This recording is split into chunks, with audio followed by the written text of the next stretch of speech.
Hi friends, అందరూ బాగున్నారా? నేను బాగున్నాండి. మీరు అందరూ బాగుండాలని మనస్ఫూర్తిగా కోరుకుంటున్నాను. ఇది చూసారా, ఈరోజు చింతకాయ తొక్కు అండి. ఇది చూసారా, ఇది చింతకాయ తొక్కు. అంటే చింతకాయలు వస్తాయి కదా, అప్పుడు ఉప్పేసి ఉప్పేసి దంచి పెట్టుకుంటాం కదా మనము, నిలువ. ఇది సంవత్సరం దాకైనా ఉంటుందండి. చూసారా, ఇది ఉత్త చింతకాయలు ఉప్పేసి దంచి కొంచెం పసుపు వేసి దంచి పెట్టుకున్న ఇదన్నమాట. దీన్ని ఇప్పుడు మనం తిరగమాత పెట్టుకుంటాం దంచుకొని. ఇప్పుడు దీనిలోకి చింతతొక్కు అంటారు, దీన్ని మేము చింతతొక్కు అంటాము. చూడండి, ఇది చింతతొక్కు. అలాగే దానిలోకి పచ్చిమిరపకాయలు.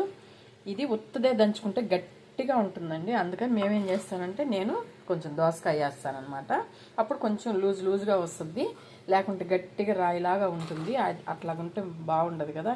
అందుకని మేము ఇలా చేసుకుంటాము. అంటే కొంతమంది గట్టిగా చేసుకుంటారు, మేము కొంచెం దోసకాయ వేస్తే కొంచెం మెత్తబడుతుంది అనమాట. అందుకని నేను ఇలా చేస్తాను. ఇప్పుడు ఈ పచ్చడి ఎలా చేయాలో మీకు చూపిస్తానండి. చూడండి, చాలా టేస్ట్ కమ్మగా ఉంటుంది.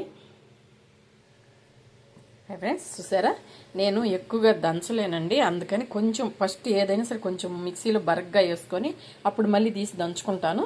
ఇదిగో పచ్చిమిరపకాయలు కొంచెం ఉప్పు వేసి, ఎందుకంటే చింతకాయ తొక్కులో ఉంటుంది కదా ఉప్పు, అందుకని దీనిలో కొంచెం ఉప్పు వేసాను. ఇదిగోండి, దోసకాయలు వేస్తున్నాను. కొంచెం బరగ్గా చేసుకొని అప్పుడు మళ్ళీ నేను దంచుకుంటాను. ఎందుకంటే నాకు దంచిన పచ్చడి ఇష్టం కాబట్టి మొత్తం మిక్సీకి వేయను, కొంచెం లైట్గా వేస్తాను. చూసారా, మిక్సీకి. ఫ్రెండ్స్ ఇదిగో కొంచెం ముక్కలుగా వేసుకున్నాను. ఇప్పుడు దంచుకుంటాను నేను. ఇప్పుడు బండ్లు దీనిలో వేసుకుంటాము రోట్లో. ఇదండి, ఇప్పుడు కొంచెం మెత్తగా ఇట్లా దంచుకుంటాము. అంటే కొంచెం బరగ్గా వేసుకున్నాం కదా, ఆ బరగ్ కూడా లేకుండా మెత్తగా దంచుకోవాలి. ఇది పచ్చిమిరపకాయలు అవన్నీ నేను ఇట్లా మెత్తగా దంచుకొని అది వేసుకుంటాము. చింతతొక్కు చూస్తున్నారు కదా, ఇట్లా మెత్తగా దంచేసుకోవాలి.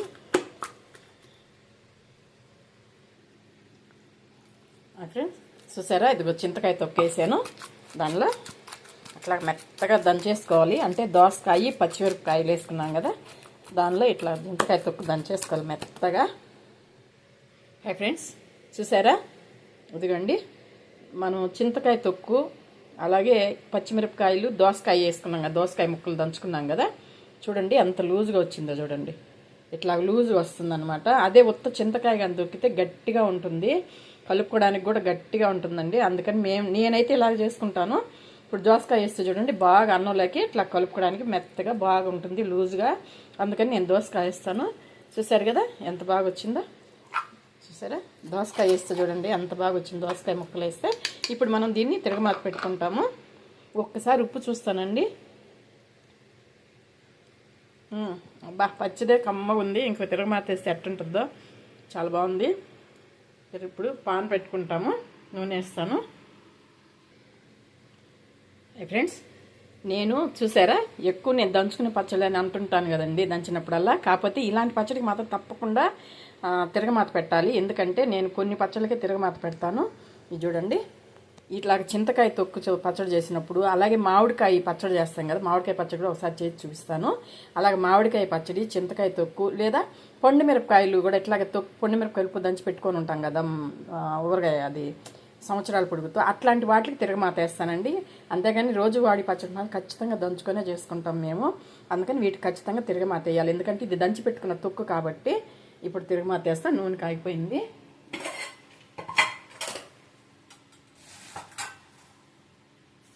అండి ఆవాలు, కొంచెం జీలకర్ర, కొంచెం మినప్పప్పు వేసుకున్నాం కదా, అదండి కొంచెం కరివేపాకు, కొంచెం కరివేపాకు వేస్తాను. ఇప్పుడు దీనిలో ఈ పచ్చడి వేస్తానండి.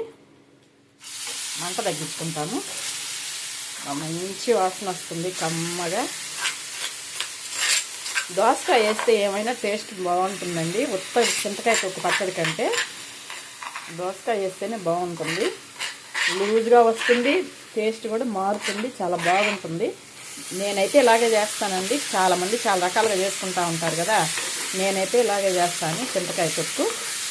ఇంకొక మాట అండి, అసలు ఈ చింతకాయ తొక్కు నాకు ఎక్కడి నుంచి వచ్చింది అనుకుంటున్నారా?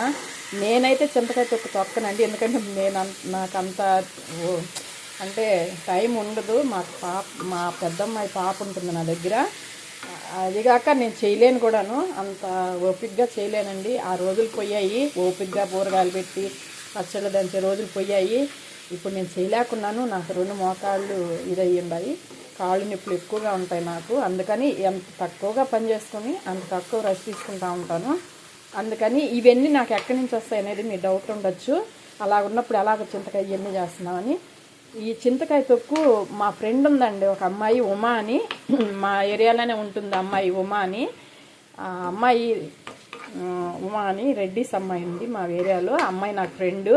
వాళ్ళకి ఊరి నుంచి వస్తాయి అన్నమాట. అమ్మాయికి చింతకాయ తొక్కు కానీ, పొండిమిరపకాయ తొక్కు కానీ, అలాగే చింతాకు పొడి కానీ, అట్లా ఊరగాయలు పచ్చళ్ళు వాళ్ళకి ఊరి నుంచి వాళ్ళు పంపిస్తుంటారు అమ్మాయికి.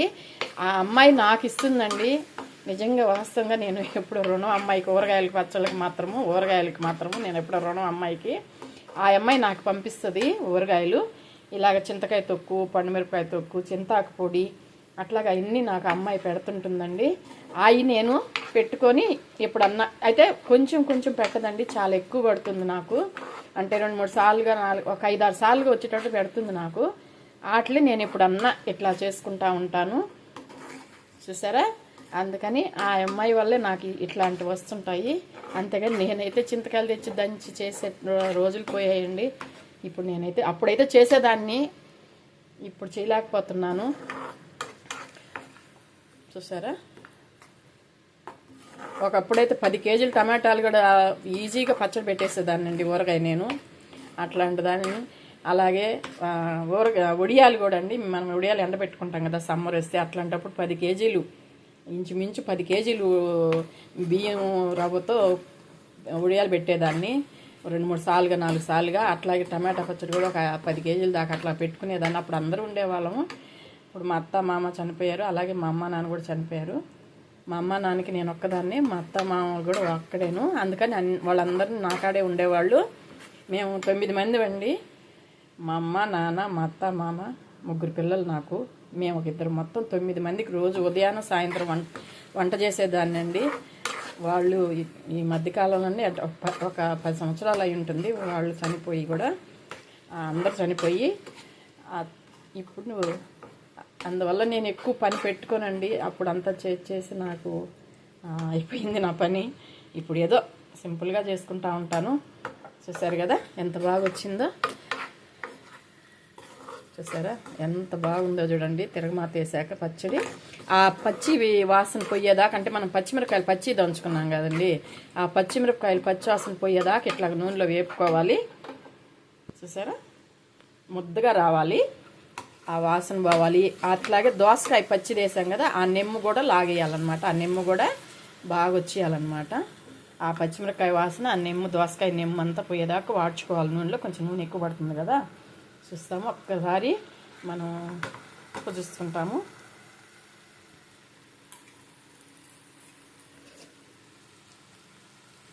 బా సూపర్గా ఉందండి.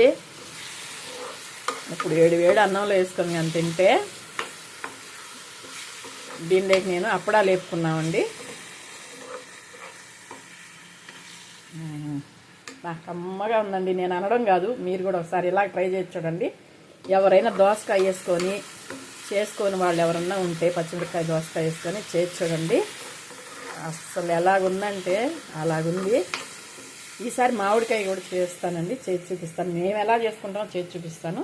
చూసారా దగ్గరికి వచ్చేసింది కదా, దోసకాయ నిమ్మంతా లాక్ అయిపోయింది. అలాగే పచ్చిమిరకాయ కూడా పచ్చివాసన పోయిందండి, చాలా బాగుంది పచ్చడి. చూసారా దగ్గరకు వచ్చేసింది, ఇంకా దించేసుకుంటాము. చూసారు కదా చాలా బాగుందండి, చాలా టేస్ట్ ఉంది. హాయ్ ఫ్రెండ్స్ చూసారా చాలా బాగుందండి. ఇలాగ ఎవరైనా చేసుకునే వాళ్ళంటే చేసుకుని చూడండి, టేస్ట్ చూడండి. వీడియో మీకు నచ్చినట్టయితే లైక్ చేయండి, షేర్ చేయండి, సబ్స్క్రైబ్ చేయండి. ప్లీజ్ సబ్స్క్రైబ్ చేయండి. చూడండి బా చాలా బాగుందండి. మీరు కూడా ఒకసారి ట్రై చేయాలని, రుచి చూడాలని కోరుకుంటున్నాను. ఉంటానండి. ప్లీజ్ మళ్ళీ కూడా అడుగుతున్నానండి, ప్లీజ్ సబ్స్క్రైబ్ చేయండి, సపోర్ట్ చేయండి.